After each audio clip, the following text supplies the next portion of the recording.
Hi guys, Mr Boardman here, and I'm going to read you a story. My story that I'm going to read is by an author called David Walliams. David Walliams, very talented author. He's written quite a few books, involving lots of very interesting characters, and I like the titles of his books. Makes you really want to read them. We've got The Midnight Gang, Awful Auntie, bit of alliteration there, Rat Burger, Demon Dentist. Really good fun books to read. Now my favourite, and I've read this before to my class, and it's Mr Stink. And Mr Stink is a book about a man who is homeless, and a little girl who lives in very different circumstances and has a totally different life to Mr Stink, but they become good friends, and it's really funny in parts. I'm going to read one chapter for you today. Okay. The first chapter is called Scratch and Sniff. Mr Stink stank. He also stunk. And if it is correct English to say he stinked, then he stinked as well. He was the stinkiest stinky stinker who ever lived. A stink is the worst type of smell. A stink is worse than a stench. And a stench is worse than a pong. And a pong is worse than a whiff. And a whiff, well, that can be enough to make your nose wrinkle. It wasn't Mr Stink's fault that he stunk. He was a tramp after all. He didn't have a home, and so he never had the opportunity to have a proper wash like you and me. After a while, the smell just got worse and worse. Mr Stink is quite a snappy dresser in his bow tie and tweed jacket, isn't he? But don't be fooled. This picture doesn't do justice to the smell. This could be a scratch and sniff book, but the smell would be so bad you'd have to put this book in the bin, and then you'd have to bury the bin very deep underground. That's his little black dog with him. She's called Duchess. The Duchess wasn't any particular breed of dog. She was just a dog. She smelt too, but not as bad as Mr Stink. Nothing in the world really smelt as bad as him, except his beard. His beard was full of old bits of egg and sausage and cheese that had fallen out of his mouth years before. It had never ever been shampooed, so it had its own special stink, even worse than his main one. One morning, Mr Stink simply appeared in the town on a wooden bench. No one knew where he'd come from or where he might be going. The townfolk were mostly nice to him. They sometimes dropped a few coins at his feet before rushing off with their eyes watering. But no one was really friendly towards him. No one stopped for a chat. At least not till the day that a little girl finally plucked up the courage to speak to him. And that is where our story begins. "Hello?" said the girl, her voice trembling a little with nerves. The girl was called Chloe. She was only 12, and she had never spoken to a tramp before. Her mother had forbidden her to speak to such creatures. Mother even disapproved of her daughter talking to kids from the local council estate. But Chloe didn't think Mr Stink was a creature. She thought he was a man who looked like he had a very interesting story to tell. And if there was one thing Chloe loved, it was stories. Every day she would pass him and his dog in her parents' car on the way to her posh private school. Whether in sunshine or snow, he was always sitting on the same bench with his dog by his feet. As she luxuriated on the leather of her back seat with her poisonous little sister Annabelle, Chloe would look out of the window at him and wonder, Millions of thoughts and questions would swim through her head. Who was he? Why did he live on the streets? Had he ever had a home? What did his dog eat? Did he have any friends or family? If so, did they know he was homeless? Where did he go at Christmas? If he wanted to write him a letter, what address would you put on the envelope? The bench, you know, the one round the corner from the bus stop. When was the last time he'd had a bath? And could his name really be Mr Stink? Chloe was the kind of girl who loved being alone with her thoughts. Often she would sit on her bed and make up stories about Mr Stink. Sitting on her own in her room, she would come up with all kinds of fantastical tales. Maybe Mr Stink was a heroic sailor who had won dozens of medals for bravery, but had found it impossible to adapt to life on dry land. Or perhaps he was a world-famous opera singer who one night, upon hitting the top note in an area at the Royal Opera House in London, lost his voice and could never ever sing again. Or maybe he was really a Russian secret agent who had put on an elaborate tramp disguise to spy on the people of the town. Chloe didn't know anything about Mr. Sting, really. But what she did know, on that day, when she stopped to talk to him for the very first time, she knew that he looked like he needed the £5 note she was holding much more than she did. He seemed lonely too.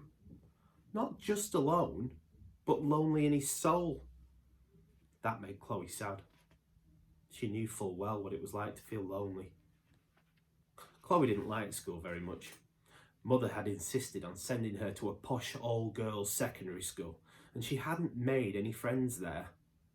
Chloe didn't like being at school much either. Whenever she had the feeling that she didn't quite fit in. What's more, it was Chloe's least favourite time of year, Christmas. Everyone is supposed to love Christmas, especially children. But Chloe hated it. She hated the tinsel. She hated the crackers. She hated the carols. She hated the mince pies. She hated the Queen's speech. She hated that it never really snowed like it's supposed to. She hated sitting down with her family to a long, long dinner. And most of all, she hated how she had to pretend to be happy just because it was December the 25th. "What can I do for you, young lady?" said Mr. Stink. His voice was unexpectedly posh. As no one had ever stopped to talk to him before, he stared slightly suspiciously at this plump little girl. Chloe was suddenly a bit frightened. Maybe it wasn't such a good idea to talk to the old tramp after all. She had been working up to this moment for weeks, months even. This wasn't how it had all played out in her head at all. To make matters worse, Chloe had to stop breathing through her nose. The smell was starting to get to her. It was like a living thing creeping its way up her nostrils and burning the back of her throat. Sorry to bother you." "Yes?" said Mr. Stink, a little impatiently. Chloe was taken aback. Why was he in such a hurry? He always sat on this bench. It wasn't like he suddenly needed to go anywhere else. At that moment, the Duchess started barking at her. Chloe felt even more scared. Sensing this, Mr. Stink pulled the Duchess's lead, which was really just a bit of old rope, to encourage her to be quiet. "Well," Chloe went on nervously, "my auntie sent me £5 to buy myself a Christmas present, but I don't really need anything, so I thought I would give it to you." Mr. Stink smiled. Chloe smiled too. For a moment, It looked as if he was going to accept Chloe's offer. And then he looked down at the pavement. "Thank you," he said. "Unimaginable kindness. But I can't take it. Sorry." Chloe was confused. "Why ever not?" she asked. "You are but a child. £5? It's too generous. But I just thought, it's really kind of you, but I'm afraid I can't accept. Tell me, how old are you, young lady? 10? 12, said Chloe loudly. She was a little short for her age, but liked to think she was grown up in lots of other ways. I'm 12, 13 on January the 9th. Oh, sorry, you're 12, nearly 13. Oh, go and buy yourself one of those new musical stereo discs. Don't you worry about an old vagabond like me." He smiled. There was a real twinkle in his eye when he smiled. If it's not too rude," said Chloe, "can I ask you a question?" "Oh, yes, of course you can." "Well, I would love to know, why do you live on a bench and not in a house like me?" Mr. Stink shuffled slightly and looked anxious. "It's a long story, my dear," he said. "Maybe I will tell you another day." Chloe was disappointed. She wasn't sure there would be another day. If her mother found out that she was even talking to this man, let alone offering him money, she would do a nut. "Well, I'm sorry for bothering you," said Chloe. "Have a lovely day." As the words came out, she cringed. What a stupid thing to say. How could he possibly have a lovely day? He was a smelly old tramp, and the sky was growing gloomy with black clouds. She took a few paces up the street, feeling embarrassed. "What's that on your back, child?" called out Mr. Stink. What on my back?" asked Chloe, trying to look over her shoulder. She reached round and tore a piece of paper from her blazer. She peered at it. Written on the piece of paper, in thick black letters, was a single word. Loser. Chloe felt her stomach twist with humiliation. Rosamond must have sellotaped it to her when she left school. Rosamond was the head girl of the cool gang. She was always bullying Chloe, picking on her for eating too many sweets, or for being poorer than the other girls at school, or for being the girl neither team ever wanted on her side in hockey matches. As Chloe had left school today, Rosamond patted her on the back several times, saying, "Merry Christmas," while all the other girls laughed. Now Chloe knew why. Mr. Stink rose creakily from his bench and took the paper from Chloe's hands. "I can't believe what? I've been going round with that on my back all afternoon," said Chloe, embarrassed to feel tears welling up. She looked away, blinking into the sunlight. "Oh, child, what is it?" asked Mr. Stink kindly. Chloe sniffed. "Well," she said, "it's true, isn't it? I really am a loser." Mr. Stink bent down to look at her. "No," he said authoritatively. "You're not a loser. The real loser is the person who stuck it to you in the first place." Chloe tried to believe him, but couldn't quite. For as long as she could remember, she had felt like a loser. Maybe Rosamond and all those other girls in her gang were right. "There's only one place for this," said Mr. Stink. He screwed up the piece of paper and, like a professional cricketer, expertly bowled it into the bin. Chloe clocked this and her imagination instantly started whirring. Had he once been captain of the England cricket team? Mr Stink brushed his hands together. Ooh, good riddance to bad rubbish, he said. Thanks, murmured Chloe. Oh, not at all, said Mrs. Stink. You mustn't let bullies get you down. I'll try, said Chloe. Nice to meet you, Mr.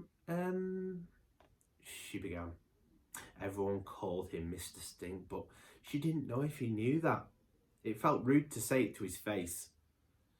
Stink, he said. They call me Mr. Stink. Oh, nice to meet you, Mr. Stink. I'm Chloe. Oh, hello, Chloe, said Mr. Stink.